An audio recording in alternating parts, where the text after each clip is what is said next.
নমস্কার, আমার channel shower of Rene আপনাদের সকলকে স্বাগত জানাই। আজ যে গল্পটি পরিবেশন করতে চলেছি তার নাম করদম মেখলা। লেখক পরশুরাম ওরফে রাজশেখর বসু। শুরু করছি আজকের গল্প পাঠ।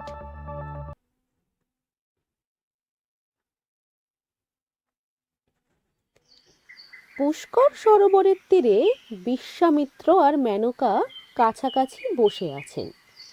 মেনকা তার কেশপাশ আলুলায়িত করে কাঁকুই দিয়ে আঁচড়াচ্ছেন। বিশ্বামিত্র মুখ ফিরিয়ে আত্মচিন্তা করছেন। অনেকক্ষণ নীরব থাকার পর বিশ্বামিত্র কপাল কুঁচকে নাক ফুলিয়ে বললেন, মেনকা, তুমি সরে যাও। তোমার চুলের তেলচিটে গন্ধ আমি সইতে পারছি না। ভ্রুভঙ্গি করে মেনকা বললেন, তা এখন পারবে কেন? অথচ এই সেদিন পর্যন্ত আমার চুলের মধ্যে মুখ গোজে পড়ে থাকতে। চুলে কি মাখি জানো?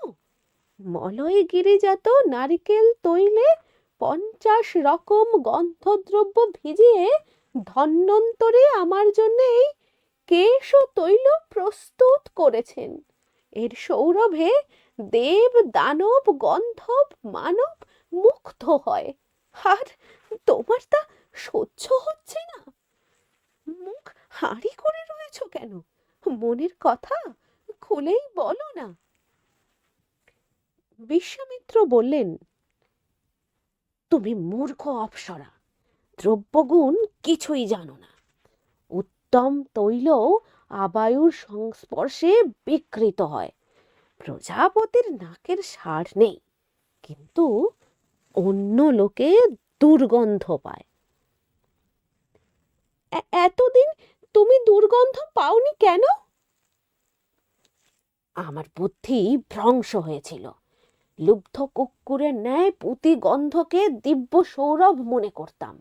তোমার কুটিল কাল সর্পসম বেনি কুসুম দাম বলে ভ্রম হতো। তোমার ক্লিন্ন অশুচি দেহের স্পর্শে আমার আপাদ মস্তক হর্ষিত হতো। সেই কদর্য মোহ এখন অপসৃত হয়েছে। মেনকা, তোমাকে আমার আর প্রয়োজন নেই। তুমি চলে যাও। মেনকা বললেন, 6 মাসেই প্রয়োজন ফুরিয়ে গেল? আমি যখন প্রথমে তোমার এই আশ্রমে এসেছিলাম তখন আমাকে দেখেই তুমি সংযম হারিয়ে তপস্যা জলাঞ্জলি দিয়ে লোলুপ হয়েছিলে। আমি কিন্তু নিষ্কাম ভাবে নির্বিকার চিত্তে অপ্সরার কর্তব্য পালন করেছি। তোমার কুৎসিত জটাশস্ত্র আর লোমশ বক্ষের স্পর্শ, তোমার দেহের উৎকট শার্দুল গন্ধ সবই ঘৃণা দমন করে সয়েছি। ওহে ভূতপূর্ব কান্ন কুব্জরাজ মহাবল বিশ্বামিত্র, বশিষ্ঠের গরু চুরি করতে গিয়ে তুমি সসৈন্যে মার খেয়েছিলে। তখন তুমি বিলাপ করেছিলে, ধিক বলং ক্ষত্রিয় বলং ব্রহ্ম তেজ বলং বলম। তারপর তুমি ব্রহ্মর্ষি হবার জন্যে কঠোর তপস্যায় নিমগ্ন হলে। কিন্তু ইন্দ্রের আদেশে যেমনি আমি তোমার কাছে এলাম তখনই তোমার মুন্ড ঘুরে গেল, তপস্যা চুলোয় গেল। একটা হবলা অপ্সরার কাছেও আত্মরক্ষা করতে পারলে না। এখন হয়তো বুঝেছ যে ব্রহ্মতেজের বলও অপ্সরার বলের কাছে তুচ্ছ। অনেক রাজর্ষি মহর্ষি ব্রহ্মর্ষি আমাদের পদানত হয়েছেন। যা বলি শোনো, ব্রহ্মর্ষি হবার সংকল্প ত্যাগ করে অপ্সরা হবার জন্যে তপস্যা করো। বিশ্বামিত্র বললেন, কটুভাষিনী, তুমি দূর হও। তা হচ্ছি। আমার গর্ভে তোমার যে সন্তান আছে তার ব্যবস্থা কি করবে? স্বর্গবেশ্যার সন্তানের সঙ্গে আমার কোনো সম্পর্ক থাকতে পারে না। যা করবার তুমি করবে। তুমি তো মহাবেদজ্ঞ আর পুরাণজ্ঞ। এ কথা কি জানো না যে অপ্সরা কদাপি সন্তান পালন করে না? আমরা প্রসব করেই সরে পড়ি। এই হলো সনাতন রীতি। অপত্য পালন জন্মদাতারই কর্তব্য, গর্ভধারিণী অপ্সরার নয়। অত্যন্ত ক্রুদ্ধ হয়ে বিশ্বামিত্র বললেন, তুমি আমার তপস্যা পণ্ড করেছ, বুদ্ধি মোহগ্রস্ত করেছ, চরিত্র কলুষিত করেছ। পাপিষ্ঠা, দূর হও এখান থেকে। তোমার গর্ভস্থ পাপও তোমার সঙ্গে দূর হয়ে যাক। পুষ্কর সরোবরের ধার থেকে খানিকটা কাদা তুলে নিয়ে মেনকা দুই হাতে তাল পাকাতে লাগলেন। বিশ্বামিত্র প্রশ্ন করলেন, ও আবার কি হচ্ছে? কাদার পিণ্ড পাকিয়ে সাপের মতন লম্বা করে মেনকা বললেন, রাজর্ষি বিশ্বামিত্র, তোমার সন্তান আমি 4 মাস গর্ভে বহন করেছি। আরো প্রায় 5 মাস বইতে হবে। তোমার কৃতকর্মের ফল শুধু আমি বয়ে বেড়াবো আর তুমি লঘু দেহে স্বচ্ছন্দে বিচরণ করবে, তা হতে পারে না। তোমাকেও ভার সইতে হইবে। এই নাও। মেনকা তার হাতের লম্বা কাদার পিণ্ড সবেগে নিক্ষেপ করলেন। বিশ্বামিত্রের কটিদেশে তা মেখলার ন্যায় জড়িয়ে গেল। চমকে উঠে মুখ বিকৃত করে বিশ্বামিত্র বললেন, আহ! সেই কর্তম মেখলা টেনে তুলে ফেলবার জন্যে তিনি অনেক চেষ্টা করলেন, কিন্তু পারলেন না। তখন পুষ্করের জলে ঝাঁপিয়ে পড়ে ধুয়ে ফেলবার জন্যে 2 হাত দিয়ে ঘষতে লাগলেন, কিন্তু সেই কাল সর্পতুল্য মেখলার ক্ষয় হলো না, নাগপাশের ন্যায় বেষ্টন করে রইল। হতাশ হয়ে বিশ্বামিত্র জল থেকে তীরে উঠে এলেন। মেনকাকে আর দেখতে পেলেন না। বিশ্বামিত্র পুনর্বার তপস্যায় নিরত হবার চেষ্টা করলেন, কিন্তু মনোনিবেশ করতে পারলেন না। কর্তম মেখলার নিরন্তর সংস্পর্শে তার ধৈর্য নষ্ট হলো, চিত্ত বিক্ষোভিত হলো। তিনি আশ্রম ত্যাগ করে আকুল হয়ে পর্যটন করতে লাগলেন। হিমাচল থেকে দক্ষিণ সমুদ্র পর্যন্ত ভ্রমণ করলেন, নানা তীর্থসলিলে অবগাহন করলেন, কিন্তু মেখলা বিগলিত হলো না। এইভাবে 5.5 বৎসর কেটে গেল। ঘুরতে ঘুরতে একদিন তিনি মালিনী নদীর তীরে এসে উপস্থিত হলেন। নদীর কাকচক্ষু তুল্য নির্মল জল দেখে তার মনে একটু আশার উদয় হলো। উত্তরীয় তীরে রেখে বিশ্বামিত্র জলে নামলেন এবং অনেকক্ষণ প্রক্ষালন করলেন, কিন্তু তার মেখলা পূর্ববৎ অক্ষয় হয়ে রইল। অবশেষে তিনি বিষণ্ণ মনে জল থেকে তীরে উঠতে গেলেন, কিন্তু পারলেন না। পাঁকের মধ্যে তার 2 পা প্রায় হাঁটু পর্যন্ত ডুবে গেল। প্রাণ ভয়ে বিশ্বামিত্র চিৎকার করলেন।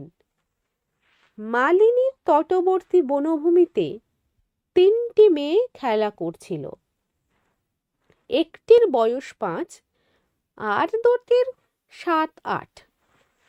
বিশ্বামিত্রের আর্তনাদ শুনে তারা ছুটে এলো এবং নিজেরাও চিৎকার করে ডাকতে লাগলো, ও পিসিমা, দৌড়ে এসো, কে একজন ডুবে যাচ্ছে। পিসিমা অর্থাৎ গৌতমী লম্বা আঁকশি নিয়ে একটি প্রকাণ্ড অতাম্র বৃক্ষ থেকে পাকা আমড়া পাড়ছিলেন। মেয়েদের ডাক শুনে ছুটে এলেন। নদীর ধারে এসে বিশ্বামিত্রকে বললেন, নড়বেন না, তাহলে আরো ডুবে যাবেন।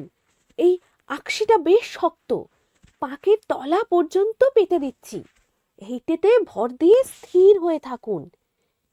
এই অনু আর প্রিয়, তোরা দুজনে দৌড়ে যা, আমি যে চাচারির চাটাই পেতে শুই সেইটে নিয়ে আয়। অনু আর প্রিয় অল্পক্ষণের মধ্যে ধরাধরি করে একটা চাটাই নিয়ে এলো। গৌতমী সেটা পাকের উপর বিছিয়ে দিয়ে বললেন, এইবারে আস্তে আস্তে পা তুলে চাটাইয়ের উপর দিন, তাড়াতাড়ি করবেন না, আঁকশিটা পাক দিয়ে টেনে নিচ্ছি। এই এগিয়ে দিলাম, দু হাত দিয়ে ধরুন। আঁকশির এক দিক বিশ্বামিত্র ধরলেন, অন্য দিক গৌতমী ধরে টানতে লাগলেন। মেয়েরা তার কোমর ধরে রইল।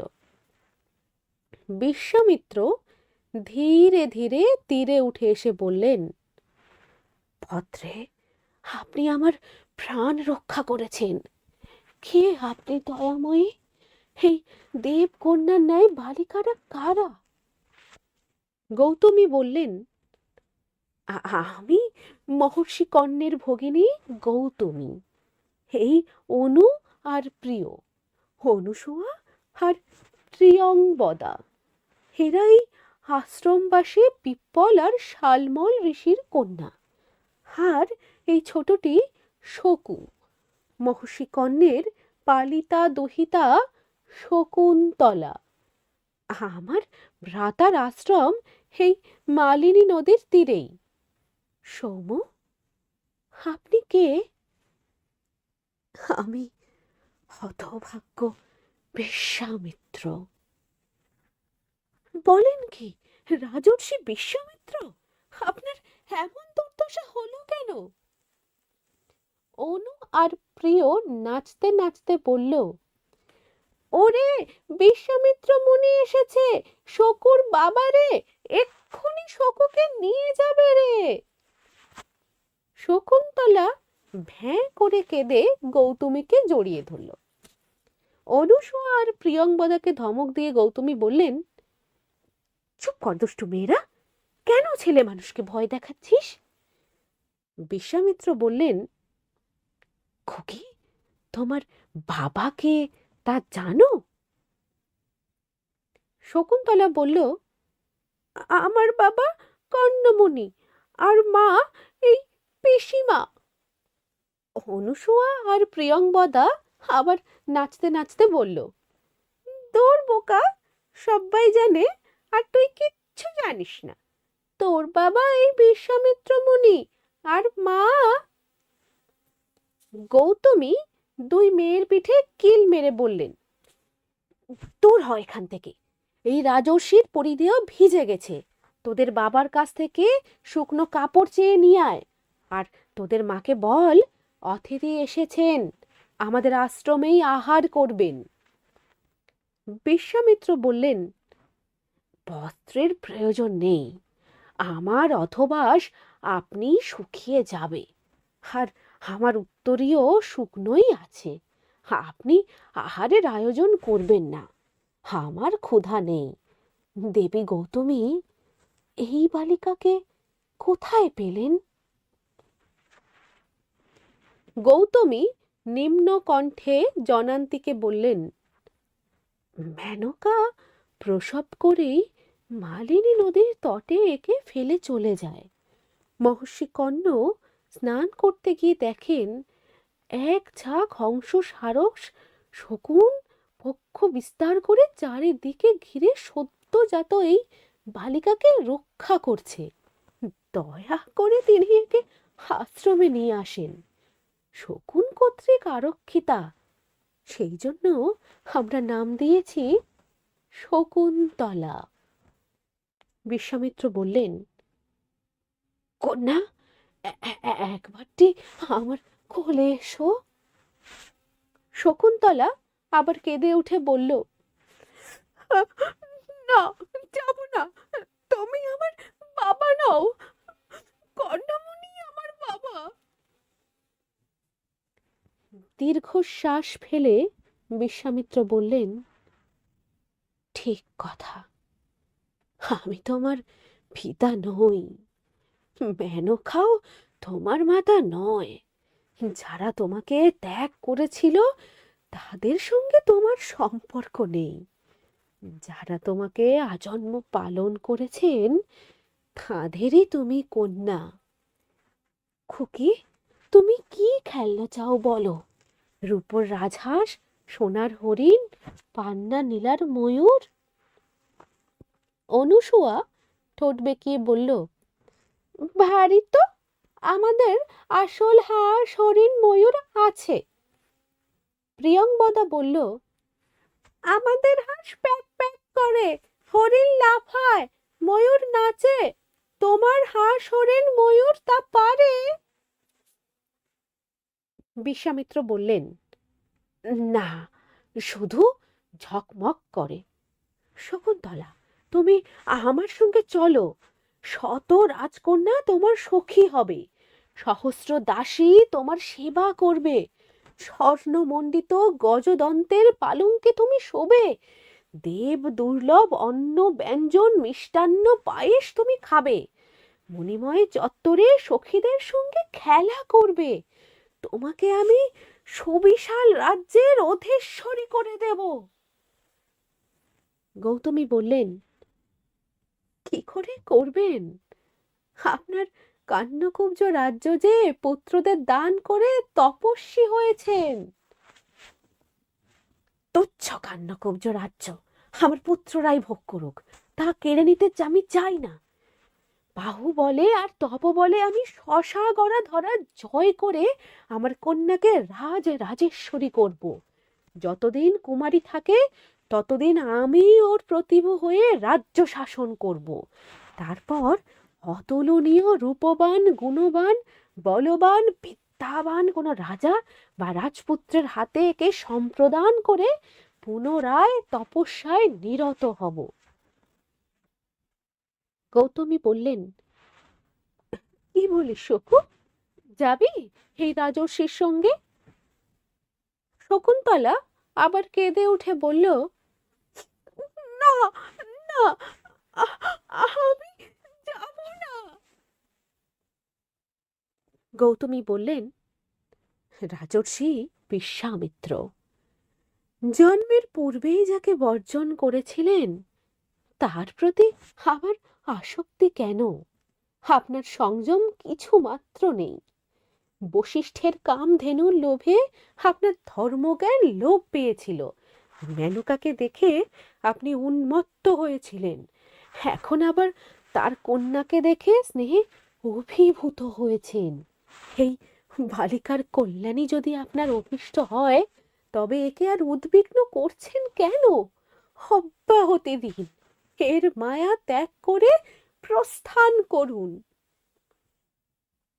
বিশ্বামিত্র বললেন, শকুন্তলা, তোমার এই পিসিমাকে যদি সঙ্গে নিয়ে যাই তাহলে তুমি যাবে তো? গৌতমী বললেন, কি যাতা বলছেন, আমি কেন আপনার সঙ্গে? দেবী গৌতমী, আমি আপনার প্রাণী প্রার্থী। আমাকে বিবাহ করে আপনি আমার কন্যার জননীর স্থান অধিকার করুন। অনুসুয়া আর প্রিয়ংবদা আবার নাচতে নাচতে বলল, পিসিমার বর এসেছে রে। গৌতমী সরোষে বললেন, বিশ্বামিত্র, আপনি উন্মাদ হয়েছেন, আপনার হিতাহিত জ্ঞান লোপ পেয়েছে, আর প্রলাপ বকবেন না, চলে যান এখান থেকে। বিশ্বামিত্র কাতর স্বরে বললেন, শকুন্তলা, একবার আমার কোলে এসো, তারপরেই আমি চলে যাব। গৌতমী বললেন, যা না শকু, একবারটি ওর কোলে গিয়ে বস। ভয় কি? দেখছিস তো তোকে কত ভালোবাসেন। শকুন্তলা ভয়ে ভয়ে বিশ্বামিত্রের কোলে বসল।